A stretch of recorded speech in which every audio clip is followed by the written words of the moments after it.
And on this week's episode of Know Your CEO, we interact with Bob Muetti, the CEO of Appstec America, a robotics process automation company based in the US. Muetti, who is on a visit to Kenya, explains how it has been starting and setting up a business in a foreign country, and for this case, the United States. Take a look.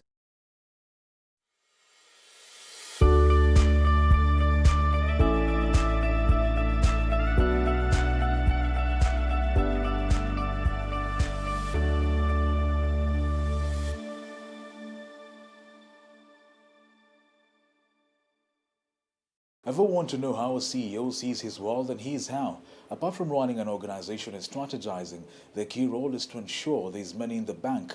Our CEO this week is Bob Muetti, the co-founder and CEO of Appstec America. Oh, thank you for creating time, Bob. What kind of business are you leading at Appstec America?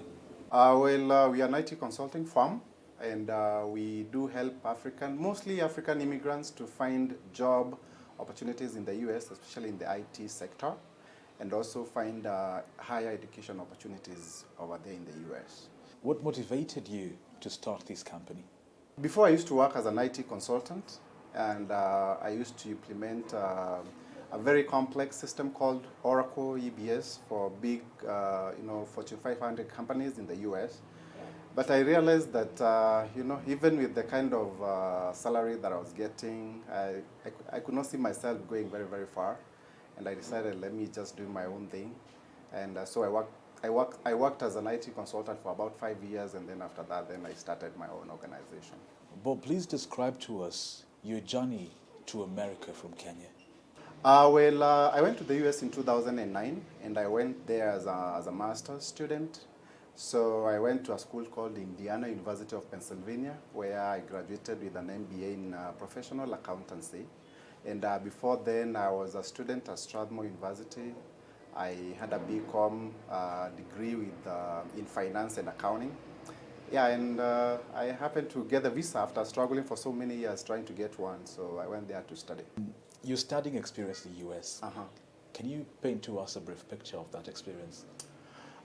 Studying in the US it's quite different from here in Kenya, especially if you've already done your undergraduate here. In terms of how the education is in the US, it's not very hard actually. I think here in Kenya, education is very hard. So back there, you find that the professors are willing to, you attend classes and they give you marks for just attending. Nothing like that happens in Kenya. Now, Bob, the next part of Know Your CEO is called Quickfire. We get to know Bob a little bit more, away from the office, away from the co-founder and CEO seat. We loosen up a bit. Bob, please describe to us a day in the life of Bob Muetti. My work revolves around my business, really. I normally wake up probably around 5 or 6 in the morning. I usually don't have any breakfast around that time, so I usually start working because most of the time I work from home. Yeah, so I start working, and then around 8 in the morning, I usually have my first meeting with my team. I have a team that is based here in Kenya, and also some people also in India, in Mumbai. In fact, actually, my co-founder is there. So I usually have those meetings at 8 in the morning. Then after that, now it's all up to anything that comes in. So that's usually how my day is, like from Monday to Friday. In terms of anything else that is out of business, really, sometimes I usually go to the beach. We live close to the beach. I live in Tampa, Florida. Florida has very nice beaches. So sometimes when I'm tired in the evenings, I usually just take my car and just go to the beach and just take a stroll.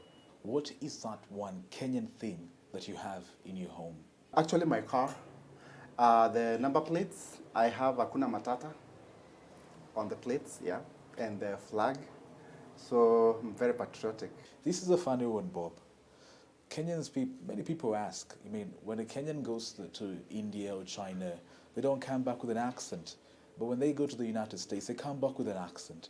Do you consider yourself as having an American accent, Bob? I've